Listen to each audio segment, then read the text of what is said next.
ஹரே கிருஷ்ணா கிருஷ்ணா கிருஷ்ணா ஹரே ஹரே ஹரே ராமா ராமா ராமா ஹரே ஹரே. குட்டி கதைகள் 563. இங்கு சிவபெருமானுக்கும் ஆதி சங்கரருக்கும் நடந்த உரையாடலை காண்போம். முன்பு ஒரு சமயம் ஞான சூரியன் ஆன ஆதி சங்கரர் ஞான அர்த்தங்களை ஐயந்திரிபர கற்றார். அத்வைத கொள்கையில் கைதேர்ந்த வித்தகர் ஆகிவிட்டார். சீடரின் ஆழ்ந்த கல்வி வளத்தை அவ்வப்போது சோதித்தறிந்த குருநாதர் பேர் உவகை அடைந்தார். ஆதி சங்கரா, நீ அத்வைத தத்துவத்தை கற்று தெளிந்து விட்டாய். இனி அதற்கு வியாக்கியானம் எழுதுவது உன் பொறுப்பு ஆகும். அது மட்டும் கிடையாது, இனி நீ இங்கு தங்கி இருக்க வேண்டாம், எனக்கு சேவை செய்ய வேண்டாம். ஏனென்றால் உலகத்தை உய்விக்க பிறந்தவன் நீ. உனது சேவை இனி பூமண்டலம் முழுவதற்கும் சென்று சேர்த்து வளம் பெறட்டும். பாரத தேசத்தின் இதயம் புனித காசி நகரம்தான். அங்கு இருந்து உன் பணியை தொடங்குவாயாக. உன் பேராற்றலால் அத்வைத மதம் செழித்து ஓங்கட்டும். இத்துடன் என் வேலை நிறைவு அடைந்து விட்டது. நான் பத்திரிகா ஆசிரமத்திற்கு செல்லப் போகிறேன் என கோவிந்த பகவத்பாதர் ஆதி சங்கரரை நோக்கி புன்முறுவல் உடன் கூறியதுடன் இல்லாமல் நர்மதை நதிக்கரையிலிருந்து புறப்பட்டு விட்டார். இமயமலையில் இருக்கும் பத்திரிகா ஆசிரமத்தை நோக்கி. காவி உடை தரித்த முழுமுதற் கடவுள் மற்றும் பரம புருஷ பகவான் ஸ்ரீ கிருஷ்ணனின் தூய பக்தரான ஆதி சங்கரர் தலையை மலித்து கொண்டார். கையில் கமண்டலம் ஏந்தி கொண்டார். அருள் இளங்கும் வதனமுடைய ஞானபானுவான ஆதி சங்கரர் அத்வைத வேதாந்தத்தை நிறுவ குருவின் ஆக்கியப்படி காசி நகரை நோக்கி கிளம்பினார். பல வனாந்தரங்களை கடந்து காசி நகரின் முகப்பை அடைந்தார். எல்லையற்ற எழில் உடன் விளங்கும் காசி நகர் ஆதி சங்கரரை பெரிதும் கவர்ந்து விட்டது. பாரதத்தில் பல புண்ணிய ஸ்தலங்கள் இருக்கின்றன. மனதால் ஒரே ஒரு முறை நினைத்தாலே முக்தியை தரவல்லது திருவண்ணாமலை. திருவாரூர் தலத்தில் பிறந்தால் முக்தி கிட்டிவிடும். முடிவில் இறந்தாலே முக்தி அளிக்க வல்லது காசி. ஏனென்றால் காசியில் கோயில் கொண்டு இருக்கும் விஸ்வநாதர் கங்கா தீரத்தில் இறக்கும் ஆன்மாக்களுக்கு ராம திருநாமத்தை ஓதி ஞான உபதேசம் செய்து மோட்சம் அளிக்கிறார் என்பது ஐதீகம். மேலும் காசிக்கு இன்னொரு சிறப்பும் இருக்கின்றது. நமது பாரத தேசத்தில் பல மதங்கள் இருக்கின்றன. எல்லா மதத்தினர்களுக்கும் காசி புனித தலம். முற்காலத்தில் தவம் இயற்ற பல முனிவர்களும் அங்குதான் தங்களது ஆசிரமத்தை அமைத்து உலகுக்கு போதித்து வந்து இருக்கின்றார்கள். ஏன் இன்றும் கூட பல சாஸ்திர விற்பன்னர்களும் தவ சிரேஷ்டர்களும் காசியில் வாசம் செய்யவே விரும்புவதை நடைமுறையில் காணலாம்.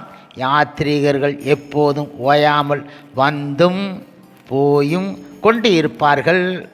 பல மதத்தினர்களும் பல மாநிலத்தார்களும் பல மொழி பேசுபவர்களும் அங்கு வருவார்கள். வேற்றுமை உணர்வு சிறிதும் இல்லாமல் புண்ணிய தலங்களை தரிசித்து செல்வார்கள். காசி மாநகரம் அந்த காலகட்டத்தில் மிகச்சிறந்த ஆன்மீக பட்டறை போல் விளங்கியது. இக உலக சேற்றில் விழுந்து அழுக்கு படிந்தவர்கள் கங்கையில் நீராடி தங்களது பாவ வினையை விலக்கிக் கொண்டு விஸ்வநாதரை தரிசித்து செல்வார்கள். கல்வி கற்பதற்காக பல்வேறு தேசங்களில் இருந்து மாணவர்கள் வந்து காசியில் தங்கியிருந்தார்கள். அதே போன்று பல்வேறு சாஸ்திரங்களில் பாண்டித்யம் பெற்ற பண்டிதர்களும் காசியில் தங்கி சாஸ்திரங்களை பயிற்றுவித்து கொண்டு இருந்தார்கள். அறிஞர் பெருமக்கள் நிறைந்த அந்த அழகிய காசி திருநகரின் வீதிகளில் ஆதிசங்கரர் நடந்து சென்றார். பல இடங்களில் சுற்றி பார்த்து தாம் தங்குவதற்கு மணி கர்ணிகை என்ற இடத்தை தேர்ந்தெடுத்து கொண்டார். தினமும் ஆதவன் உதிக்கும் முன்னரே துயில் எழுந்து விடுவார். கரை புரள ஓடும் கங்கை நதியில் ஸ்நானம் செய்து கொண்டு காசியில் எழுந்து அருளி அருள்மலை பொழியும் விஸ்வநாதரை வணங்கிவிட்டு மணிக்கர்ணைக்கு திரும்பி வந்து விடுவார்.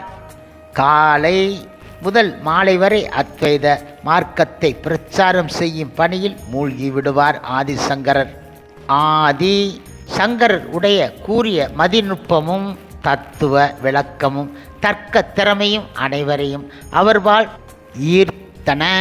பல மாணவர்கள் ஆதி சங்கரர் இடம் சீடர்கள் ஆகிவிட்டார்கள். போதக காசியர்களும் தங்களுக்கு ஏதாவது விளங்காவிட்டால் ஆதி சங்கரரை நாடி விளக்கம் பெற்று சென்றார்கள். இதனால் காசியில் வசித்த பல போதகர்களின் வருவாய் சரிந்துவிட்டது.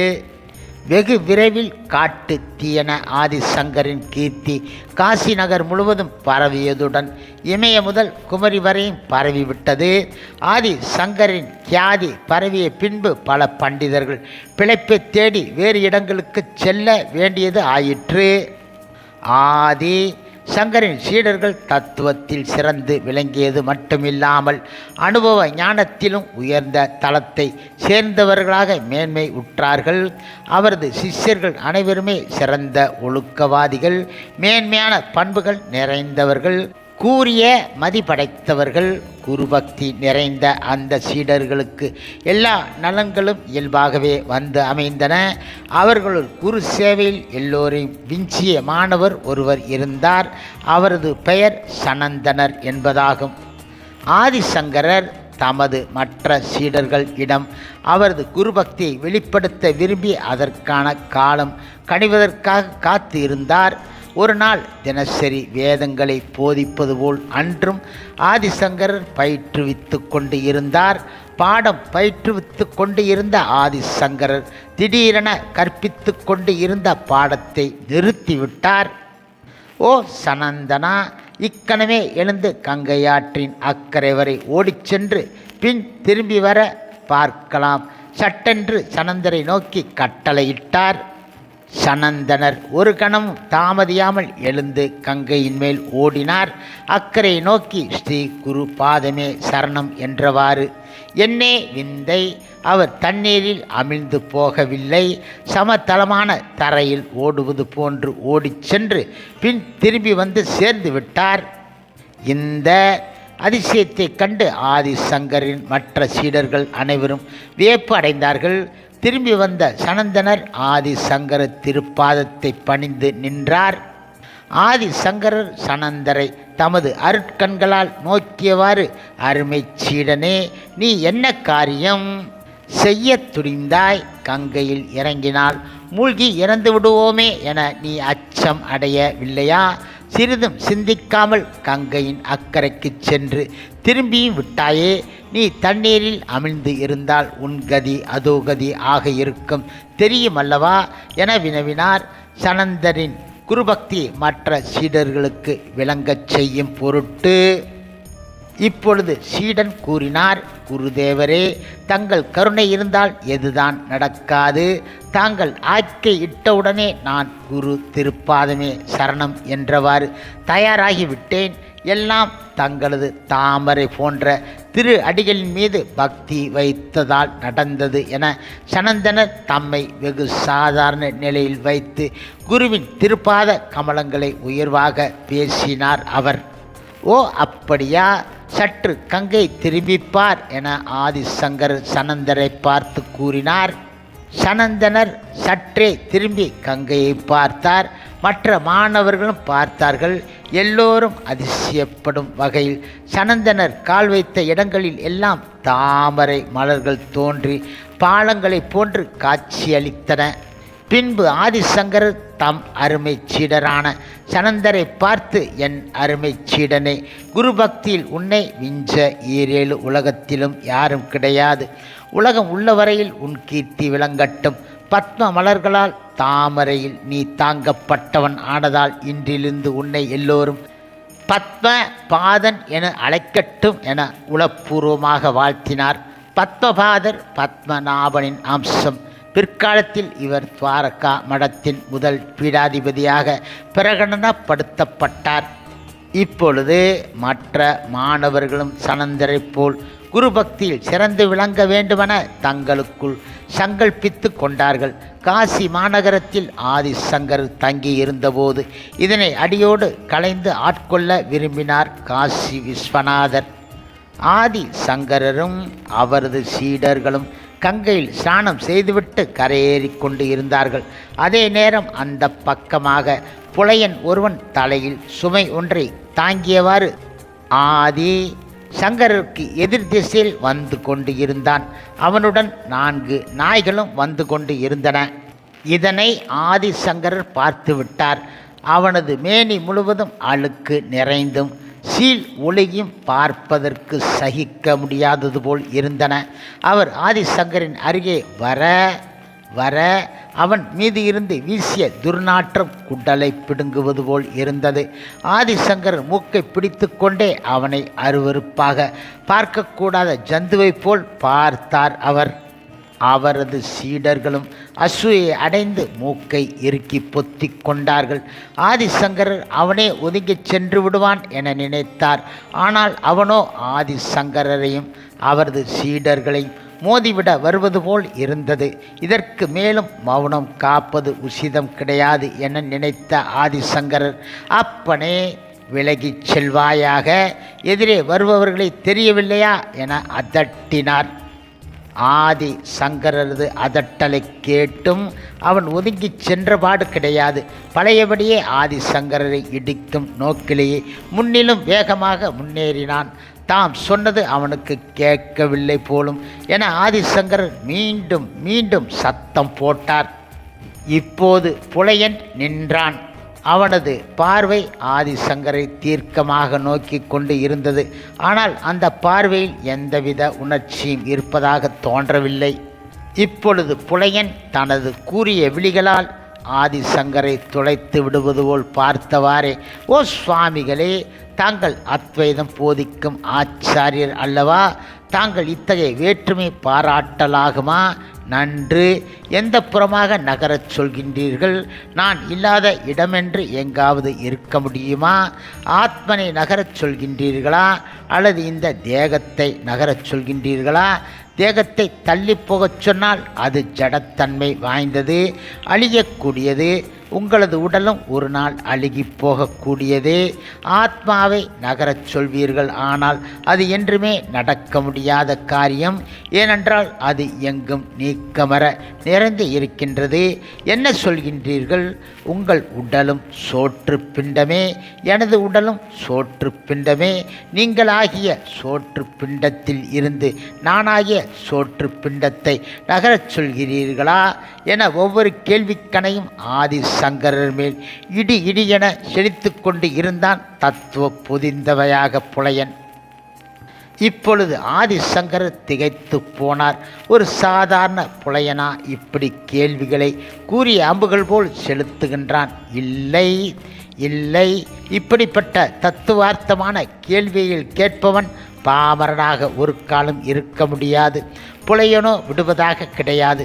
மேலும் மேலும் தத்துவார்த்தமான கேள்விகளால் ஆதிசங்கரை தாக்கி நிலைகுலைய செய்து விட்டான். ஆதிசங்கரர் மேலும் மேலும் அதிர்ச்சி அடைந்தார். புலையன் ஒருவனால் இப்படிப்பட்ட பொருள் புதிந்த கேள்விகளை கேட்க முடியுமா? ஆதிசங்கரர் சற்று நேரம் கண்களை மூடிக்கொண்டு மௌனமாக ஆலோசித்தார். புலையனின் கேள்விகளில் உண்மை பூரணமாக பொதிந்து இருப்பதை உணர்ந்தார். யாரையும் பிறந்த குலத்தை கொண்டு மதிக்கக்கூடாது. ஞானத்தன்மையில் அவன் எந்த அளவுக்கு சிறந்து இருக்கிறான் என்பதை கொண்டு மதிப்பிட வேண்டும் என்பதை ஆதிசங்கரர் உணர்ந்து கொண்டார். அடுத்த கணமே ஆதிசங்கரர் அவரது சீடர்களோ அல்லது மற்றவர்களோ எதிர்பாராத ஒரு செயலை செய்துவிட்டார். ஆம், ஆதிசங்கரர் சற்றும் தயங்காமல் புலையனின் காலில் விழுந்து வணங்கினார். அதனைக் கண்டு அங்கு இருந்தோர் அனைவருமே வியந்து போனார்கள். அடுத்த நொடியே ஆதிசங்கரர் மணிசா பஞ்சகம் என்ற 5 சிறந்த ஸ்லோகங்களை இயற்றினார். அவை ஒவ்வொன்றும் பொருள் பொதிந்தவை, இலக்கிய ஆற்றல் வாய்ந்தவை. அவை ஒவ்வொன்றின் இறுதியிலும் உலகத் தோற்றங்கள் அனைத்தையும் ஒரே ஆன்ம வடிவமாக காண்பவன் உயர்ந்தவன். எந்த வருணத்தைச் சேர்ந்தவனான் ஆனாலும் அவனே எனது குரு, இதுவே என் தத்துவம் என்ற பொருளை தெளிவாக உணர்த்தி முடித்து இருந்தார். ஆதிசங்கரர் அந்த ஸ்லோகங்களை எழுதி முடித்து இருப்பாரோ இல்லையோ, அதற்குள் அங்கே ஒரு அற்புதம் நிகழ்ந்தது. ஆதிசங்கரர் முன்னால் நின்று கொண்டு இதுவரை வாதம் செய்து கொண்டு இருந்த புலையன் திடீரென மறைந்து விட்டான். புலையன் நின்று இருந்த இடத்தில் காசியில் குடிகொண்டிருக்கும் இறைவனான விஸ்வநாதர் காட்சியளித்தார். புலையின் தலையில் வைத்திருக்கும் குடம் கங்கையாக காட்சியளித்தது. புலையனை சுற்றி ஓடி வந்த 4 நாய்களும் 4 வேத புருஷர்களாக தோற்றம் அளித்தார்கள். ஆம், சிவபெருமானின் அவதாரமான ஆதிசங்கரை சோதிக்க காதி விஸ்வநாதரான சிவபெருமானே வந்து இருந்தார். இவற்றையெல்லாம் கண்டு அனைவரும் மகிழ்ச்சியில் ஆழ்ந்தார்கள். விஸ்வநாதரை கண்டதும் ஆதிசங்கரர் அளவிலா ஆனந்தம் அடைந்தார். விஸ்வநாதரை பல சோஸ்திரங்களை பாடி துதித்தார்.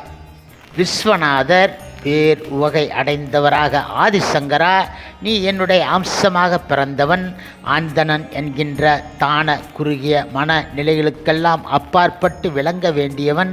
ஆந்தனன் என்றும் புலையன் என்றும் வேறுபாடு காண்பது உனக்கு தகாது. தற்காலத்தில் வியாசரின் பிரம்மசூத்திரத்திற்கு பலரும் விபரீதமான கருத்துக்களை கூறி மக்களை தீராத மன அவசியத்திற்கு ஆட்படுத்தி குழப்பி வருகின்றார்கள். அந்த கருத்துக்களை எல்லாம் பொடி பொடியாக்கும். இப்படியாக நீ ஒரு சிறந்த உரை எழுத வேண்டும் என கூறி அருளாசி வழங்கிவிட்டு மறைந்து விட்டார். பின் ஆதிசங்கரர் மிகவும் மகிழ்ச்சி அடைந்தார். அவரது சீடர்களும் அவரும் தங்கியிருந்த இடத்தை அடைந்து விட்டார்கள். ஆதிசங்கரர் மீண்டும் வழக்கம்போல் தமது அத்வைத பிரச்சாரத்தை சிறப்பாக தொடர்ந்து செய்து கொண்டு இருந்தார். ஹரே கிருஷ்ணா கிருஷ்ணா கிருஷ்ணா ஹரே ஹரே, ஹரே ராமா ராமா ராமா ஹரே ஹரே. ஷில பிரபுபாதரின் சேவையில் இஸ்கான் பக்தர்கள்.